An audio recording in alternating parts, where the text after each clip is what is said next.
তোমাদেরকে পরিশুদ্ধ করবেন। এবং ওয়ায়ুআল্লিমুকুম মা লাম তাকুনু তা'লামুন, আরেক জায়গায় বলা হচ্ছে যে বিষয়ে তোমার জ্ঞান নেই, কিভাবে তোমার দারিদ্র্য বিমোচনের রোড ম্যাপ হবে, কিভাবে তোমার শিক্ষা নিতে হবে, কিভাবে তোমার পলিসি হবে, অজানা বিষয়ে নতুন নতুন দিগন্ত উন্মোচন করে তোমাদেরকে আলোকিত করার জন্য আমার নবীকে আমি প্রেরণ করেছি। সুবহানাল্লাহ। তো ইসলাম, নবীকে ইসলাম শিক্ষা এবং জ্ঞানের বিস্তারে সবচেয়ে বড় অবদান। ইসলামের প্রথম স্লোগানটি হচ্ছে ইকরা। কোরআন শরীফের প্রথম আয়াত, 23 বছর ব্যাপী কোরআন নাজিল হয়েছে বিভিন্ন প্রশ্নের উত্তরে, বিভিন্ন সমস্যার সমাধানে, বিভিন্ন ঘটনাবলীর মূল্যায়নে, বিভিন্ন পর্যবেক্ষণে, অবজারভেশন দিতে গিয়ে। আর সর্বপ্রথম যে আয়াতটি নাজিল হয়েছে সেটা কি? এই মাত্র নামাজ পড়তে হবে সেটি। তার মানে এই নয় যে নামাজের গুরুত্ব কম। যাকাত দিতে হবে, হজ করতে হবে সেটি। প্রথমেই বলা হয়েছে ইকরা, তোমাকে পড়তে হবে, তোমাকে জানতে হবে। কারণ তুমি জানলে পরে তাহলে তুমি আল্লাহ তাআলাকে চিনতে পারবে। আল্লাহ তাআলা সেজন্য কোরআনে বলছেন ফা'লাম, যারা বলে যে ধার্মিকতা মানি পশ্চাৎপদতা, ধার্মিকতা মানি কুসংস্কার, ধার্মিকতা মানি বিজ্ঞানের অগ্রযাত্রার ক্ষেত্রে বাধা, আপনারা কোরআনের স্লোগান দেখুন, প্রথম স্লোগানই হচ্ছে ইকরা, তোমাকে পড়তে হবে। আল্লাহ তাআলা ফা'লাম আন্নাহু লা ইলাহা ইল্লাল্লাহ, তুমি আমি যে আল্লাহ তাআলা, আমাকে চিনতে হলে আগে তোমার জ্ঞান অর্জন করতে হবে। যত তোমার জ্ঞানের মাত্রা বেশি হবে, ইন্নামা ইয়াখশাল্লাহ মিন ইবাদিল উলামা, যত তোমার জ্ঞান হবে তত বেশি তুমি আমাকে চিনতে পারবে। কারণ কি? জ্ঞানের, ঈমানের আগে জ্ঞানের কথা বলা হলো কেন? কারণ একজন বিজ্ঞানী যখন সে দেখতে পায় এই যে আমরা অক্সিজেন গ্রহণ করছি, শতকরা 21 ভাগ এই বাতাসের মধ্যে, যদি সেটি শতকরা 5 ভাগ হয়, ইন্না লিল্লাহি ওয়া ইন্না ইলাইহি রাজিউন।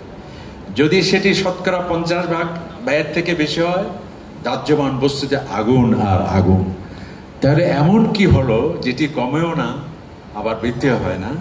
তাহলে সে বুঝবে যে এই গাণিতিক নিয়ম, এটি অবশ্যই আকস্মিক কোনো ঘটনা নয়, এটা কোনো ন্যাচারাল কোনো খেলা নয়, এটি কেবল প্রকৃতিবাদীদের যে স্লোগান সেটি নয়, অবশ্যই একজন নিয়ন্ত্রণ করছেন, তিনি হচ্ছেন আল্লাহ। এই জন্যই আল্লাহ তাআলা বলছেন ফা'লাম, তোমার যদি তুমি জ্ঞান অর্জন করো তাহলে তুমি আমাকে বুঝতে পারবে। এবং ইসলাম সেজন্যে যে জ্ঞানের যত বেশি প্রচার হবে, প্রসার হবে, সেটিকে সবচেয়ে অগ্রাধিকার দেওয়া হয়েছে। কারণ কি? ইসলামের সাথে বিজ্ঞানের কোনো সাংঘর্ষিকতা নেই। যদি কোনো সাংঘর্ষিকতা হয়, বৈপরীত্য হয়, তাহলে বিজ্ঞানীদের দয়া করে বলতে হবে তোমাদের স্টাডি এখনো প্রাথমিক পর্যায়ে, আরো তুমি এগিয়ে যাও, সত্যকে তুমি জানতে পারবে।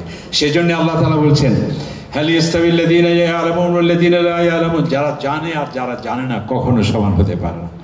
যাদের জ্ঞান আছে তাদের স্ট্যাটাসকে সবার ঊর্ধ্বে আমি স্থান দিয়েছি, ওয়াল্লাযীনা উতুল ইলমা দারাজাত।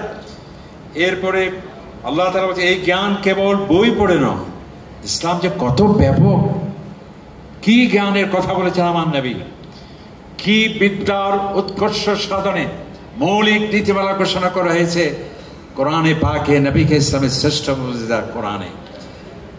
তোমাকে যে চক্ষু দেওয়া হয়েছে, ইন্নাস সামা ওয়াল বসরা ওয়াল ফুআদা কুল্লু উলাইকা কানা আনহু মাসউলা, তুমি দেখে জ্ঞান অর্জন করবে, শুনে জ্ঞান অর্জন করবে। এবং তোমাকে যে হৃদয় দেওয়া হয়েছে, সেই হৃদয় দিয়ে তোমাকে জ্ঞান অর্জন করতে হবে। আর যারা সেটিকে ব্যবহার করে না, লাহুম কুলুবুন লা ইয়াফকাহুনা বিহা,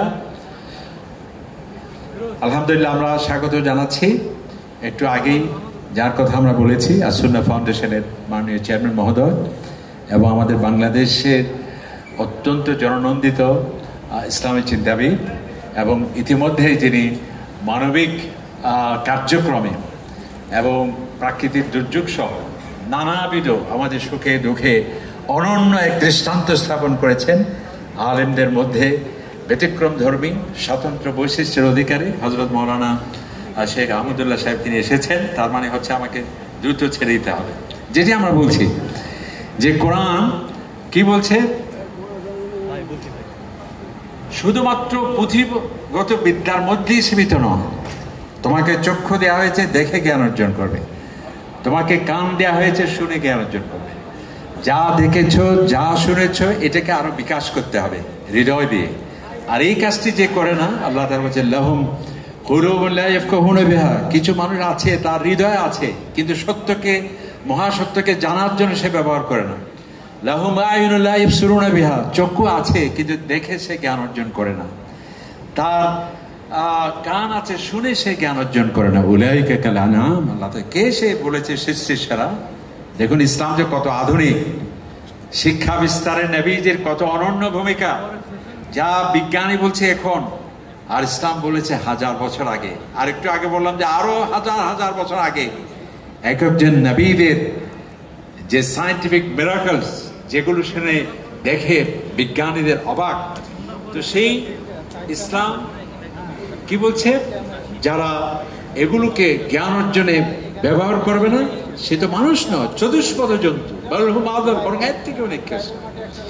এবং যাতে সত্যের বিকাশে অসত্যের বিনাশে জ্ঞানের অগ্রযাত্রা যাতে স্তব্ধ না হয়, যেসব জিনিস জ্ঞানের পথে বাধা হয় সেগুলোকে চিহ্নিত করে ইসলাম মূলোৎপাটন করেছে।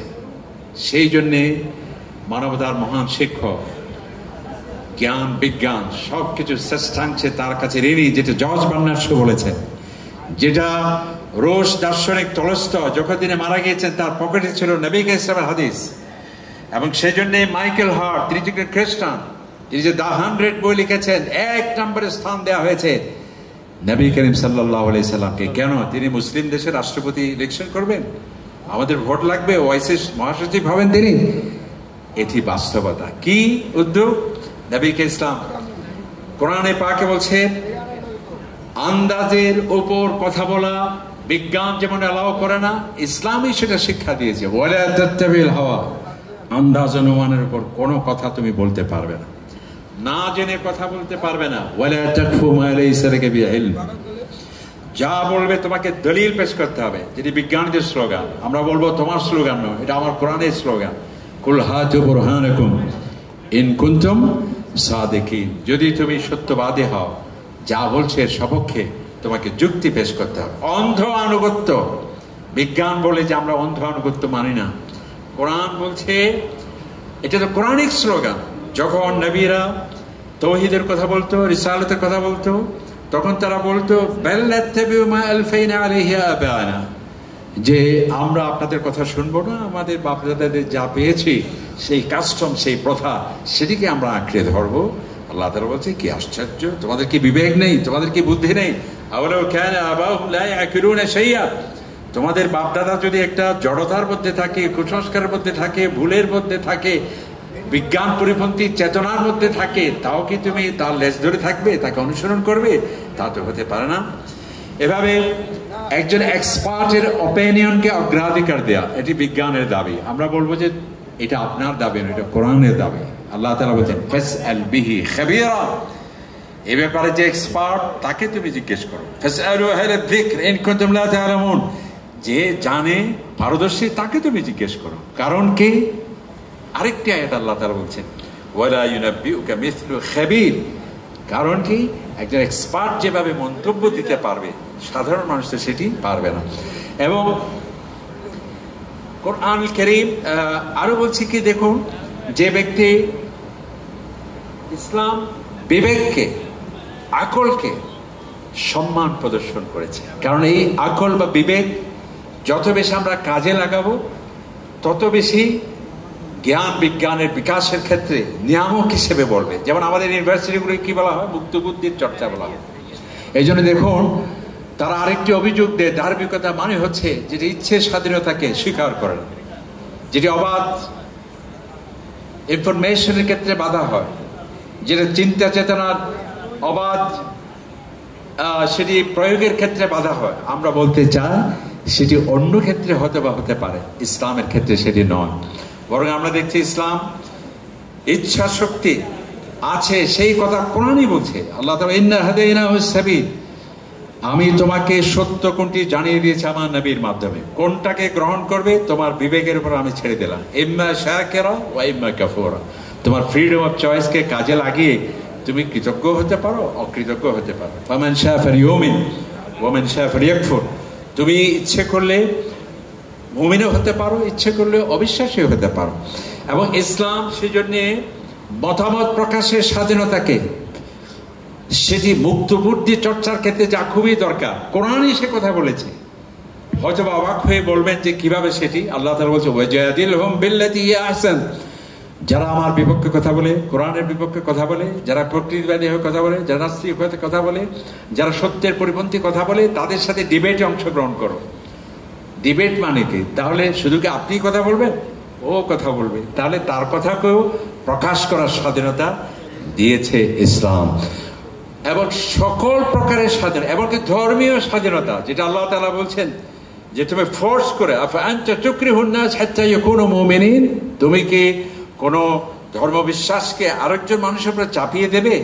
আমি আল্লাহ তাআলা ইচ্ছে করলে সকলকে তো একই ধর্মে দীক্ষিত করতে পারতাম, আমি তো সেটি করিনি। তার মানে হচ্ছে আল্লাহ তাআলা যেটা আপনাকে আশরাফুল মাখলুকাত করেছেন, আপনাকে জ্ঞান দিয়েছেন, বুদ্ধি দিয়েছেন, আপনাকে সৃষ্টির সেরা করেছেন, ওয়ালাকাদ কাররামনা বনি আদম, সমস্ত সৃষ্টিতে আপনাকে সুন্দর করেছেন, লাকাদ খালাকনাল ইনসানা ফি আহসানি তাকওয়িম, সমস্ত সৃষ্টি, চাঁদ সূর্য গ্রহ নক্ষত্র সমুদ্র গাছপালা প্রাণী জগৎ সব আপনার সেবায় নিয়োজিত। হুয়াল্লাযী খালাকা লাকুম মা ফিল আরদি জামিআ, এবং আল্লামাল ইনসানা মা লাম ইয়ালাম, একমাত্র জ্ঞান, সত্যের বিকাশ ও সত্যের বিনাশ, সেই মেধা আমি তোমাকেই দিয়েছি। সুতরাং সেই মানুষ তার মেধা যাতে যাচাই বাছাইয়ের মাধ্যমে সত্যকে যাতে সে নির্ণয় করতে পারে, তাকে সেই জন্য ধর্মীয় স্বাধীনতাও ইসলাম দিয়েছে। লা ইকরাহা ফিদ্দীন, জোর জবরদস্তি করে তুমি কোনো ধর্মমত চাপিয়ে দিতে পারবে না। এই জন্যে তাহলে ইসলাম বিবেকের জড়তা হয়, আকল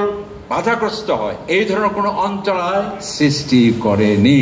বরং মানুষ যখন জাহান্নামে যাবে, দেখুন ইসলাম যে আকল বা বিবেক, বুদ্ধিমত্তাকে, মেধাকে কিভাবে অগ্রাধিকার দিয়েছে। যারা জাহান্নামে যাবে তারা কি বলবে? আফসোস করে বলবে, লাউ কুন্না নাসমাউ নাকিল মা কুন্না মিন আসহাবিস সাইর, আহারে আজকে আমরা জাহান্নামে এসেছি, এই জন্যে আমাদের জ্ঞানকে আমরা ব্যবহার করিনি, আমাদের বিবেককে আমরা ব্যবহার করিনি। তো যাই হোক, এরপর আরেকটি বিষয় আমি দৃষ্টি আকর্ষণ করতে চাই, যেহেতু একটা ইউনিভার্সিটি সেজন্য আমি এই কথা বলছি। ইসলাম আরেকটি বিষয় যেখানে জ্ঞানের কথা বলেছেন, সেটা হাদিসে ফজলুল তলাবুল ইলমি ফরিয়দা আলা কুল্লি মুসলিম, প্রত্যেকটা মুসলিম। এই যে আল্লাহ নবীর একাডেমিক পলিসি দেখেন, যে শিক্ষা সবার জন্য, এই যে স্লোগান, এটা আমার নবীর স্লোগান, তালাবুল ইলম, জ্ঞান অর্জন সকল মুসলিমের উপর, নর নারী সকলের উপর। এবং এই যে জ্ঞান বলা হয়েছে, সেই জ্ঞানকে কিন্তু আমার নবীজি আল ইলমুদ্দীনই বলেন নাই, ইসলামিক জ্ঞান বলেন। কারণটা কি? যদিও অন্যান্য ক্ষেত্রে দ্বীনি শিক্ষা আমাদের অবশ্যই, এটা ফরদে আইন, যে ফকিহুন ওয়াহিদুন আশাদ্দু আলা শাইতান মিন আলফি আবিদ, একজন ফকি হাজার হাজার আবেদের চেয়ে তার সম্মান অনেক বেশি। ফদলুল আলিম আল আবিদ কাফদলি আলা আদনাকুম, যারা শরিয়া এক্সপার্ট, তার মর্যাদা, আমার মর্যাদা তোমাদের উপর যেরকম, তার মর্যাদা সেরকম। কিন্তু ইসলামে, কোরআনে কোথাও আল ইলম যেখানে আসছে, হাদিসে যেখানে আল ইলম আসছে, সেটার অ্যাডজেক্টিভ বা বিশেষণ আল ইসলামী বা রিবেল্ড বা রিলিজিয়াস, এই ধরনের বিশেষণটা দেওয়া হয়নি। কারণটা কি? এর কারণ হলো যাতে জ্ঞান বলতে যা বোঝায় সমস্ত জ্ঞানকে অ্যাকোমোডেট করার জন্য, সকল জ্ঞানকে অন্তর্ভুক্ত করার জন্যেই আল্লাহ পাক সুবহান, এটা একটি রহস্য যে কোরআনে পাকে সেটি করা হয়েছে। তো যেটি আমি শেষ করতে চাই, যে শুধুমাত্র জ্ঞান বলতে আমরা মনে করে থাকি যে ইলম বলতে শুধু এটি নয় যে তায়াম্মুমের ফরজ কয়টি, গোসলের ফরজ কয়টি, সেটির মধ্যেই কেবল জ্ঞান সীমিত নয়। উলুমে শারঈয়া, যেমন উলুম কাউনিয়া, আমাদের ন্যাচারাল সায়েন্স, সেটা ফিজিক্স হোক, সেটা কেমিস্ট্রি হোক, সেটা অ্যারোনটিক্যাল সায়েন্স হোক, সেটা বায়োলজি হোক, সেটা এমব্রোলজি হোক, মেডিকেল সায়েন্স হোক, সমস্ত জ্ঞানের কথাকে ইসলাম অন্তর্ভুক্ত করেছে। কেবল মৌলানা সাহেবদের স্লোগান নয়, কোরআনের এক একটি আয়াতই সেটি আমাদেরকে ইঙ্গিত কেবল নয়, প্রচ্ছন্ন দিক নির্দেশনা দিয়েছে। যেমন দেখুন, আল্লাহ তাআলা বলছেন যে ওফি আনফুসিকুম আফালা তুবসিরুন, তুমি কি তোমার সৃষ্টির দিকে তাকাও না? কিভাবে আমি তোমাকে সৃষ্টি করেছি তুমি দেখো কিভাবে, তুমি শুনো কিভাবে, তুমি কথা বলো কিভাবে।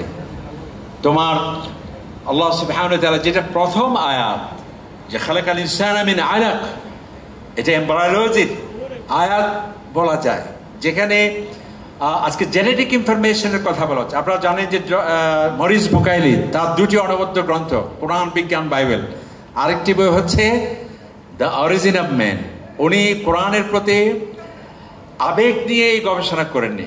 উনি বলেন যে আমার একটা লক্ষ্য ছিল, আমি মুসলমানদের দম্ভকে চূর্ণ করতে চাই। কারণ কি, আমি যতটুকু শুনেছি এই কোরআনে মানব সৃষ্টি সম্পর্কে বক্তব্য আছে, তো আমি কনফার্ম মানব সৃষ্টি সম্পর্কে বক্তব্য দিতে হলে তাকে অ্যানাটমি জানতে হবে, ফিজিওলজি জানতে হবে, রেডিওলজি জানতে হবে, গর্ভস্থিত সন্তানের উৎপত্তি এবং বিকাশের জন্য আলট্রাসোনোগ্রাফি জানতে হবে। এগুলোর বয়স কত? 100, 150, 200, 300, 400 বছর আগে সব অন্ধকার আর অন্ধকার। অথচ আমি অবাক হলাম, উনি বললেন সেজন্যে কোরআনে যদি কোনো বক্তব্য থাকে আমি নিশ্চিত ছিলাম সত্যের সাথে মেডিকেল সায়েন্সের সাথে সাংঘর্ষিক হবে, কারণ তখন অ্যানাটমি ছিল না, ফিজিওলজি ছিল না, আলট্রাসোনোগ্রাফি ছিল না। কিন্তু আমি অবাক হলাম, কোরআনের এক একটি আয়াত আমরা মেডিকেল সায়েন্সের মেডিকেল কলেজের ছাত্রদের যে লেকচার দিচ্ছি তার সাথে শুধু বিস্ময়কর মিল মিছিল কেবল নয়, এটি প্রমাণ বহন করে এই কোরআন অবশ্যই আল্লাহর কিতাব।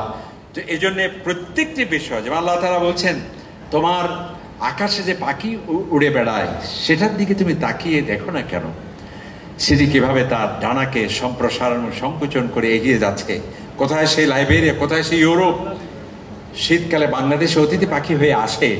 তার যে auto pilot system, aeronautical science, Allah তাআলা বলেন লা ইমসিকুহুন্না ইল্লার রহমান, এই অটো পাইলট সিস্টেম কে দিয়েছে? আমি আল্লাহ তাআলাই সেটি দিয়েছি। এভাবে আশ-শামসু ওয়াল কামারু বিহুসবান, চন্দ্র এবং সূর্য এক গাণিতিক নিয়মের উপর প্রতিষ্ঠিত। এভাবে কোরআনে পাকে আমাদের প্রত্যেকটি জ্ঞানের শাখা প্রশাখায় সম্পর্কে সেখানে আসছে। তার মানে উলুম শারঈয়াকে যেভাবে ইসলামিক জ্ঞান মনে করে, উলুম কাউনিয়া ন্যাচারাল সায়েন্সকেও সেভাবে। আসুন, নবী ইসলাম হলেন আমাদের শ্রেষ্ঠ আদর্শ। তিনি শিক্ষা, শিশুদের শিক্ষার ব্যবস্থা করেছেন, তিনি নারীদের শিক্ষার ব্যবস্থা করেছেন, তিনি বয়স্কদের শিক্ষার ব্যবস্থা করেছেন। এমনকি ইসলামের প্রাথমিক যুগেও স্কুল, দারুল আরকাম একটি স্কুল ছিল। হযরত ওমর রাদিয়াল্লাহু আনহুর বোন ফাতেমা বিনতে খাত্তাব, ওনার বাসভবনে একটা স্কুল ছিল। এবং যখন মদিনায় গেল, আজকে যে আমরা ওপেন ইউনিভার্সিটি, মদিনা মসজিদে নববী হচ্ছে ওপেন ইউনিভার্সিটি। একদিকে ছিল সুপ্রিম কোর্ট, আরেকদিকে ছিল পার্লামেন্ট, আরেকদিকে ছিল ওপেন ইউনিভার্সিটি। এবং আজকে যে আমরা আবাসিক শিক্ষা প্রতিষ্ঠানের কনসেপ্ট আসহাবুস সুফফা, একদিকে হোস্টেল, আরেকদিকে শিক্ষা, আমার নবী করিম সাল্লাল্লাহু আলাইহি ওয়াসাল্লাম সেটি করেছেন। আসুন, আমরা আল্লাহ নবীর আদর্শকে জীবনের প্রত্যেকটা দিক বিভাগে যদি আমরা প্রতিফলিত করি, তাকে অনুসরণ করি, তাহলে তোমরা সঠিক পথ প্রাপ্ত হবে। আর তার নির্দেশনা, তার আদর্শ থেকে যদি আমরা দূরে থাকি, ফালিয়াহযারিল্লাযীনা ইউখালিফুনা আন আমরিহি, আমার নবীর আদেশকে যারা অমান্য করবে, আন তুসিবাহুম ফিতনা, শান্তি নয়, স্বস্তি নয়, ফিতনা, ফাসাদ, বিপর্যয়, অশান্তি তাদেরকে গ্রাস করবে, অথবা আমার পক্ষ থেকে আযাবকে তাদের মূলোৎপাটন করবে। আল্লাহ তাআলা তার ইবাদত এবং তার নবীর সুন্নাহকে আঁকড়ে ধরার তৌফিক দান করুন। এই বলে আমার বক্তব্য শেষ করছি। আসসালামু আলাইকুম ওয়া রাহমাতুল্লাহি ওয়া বারাকাতুহু।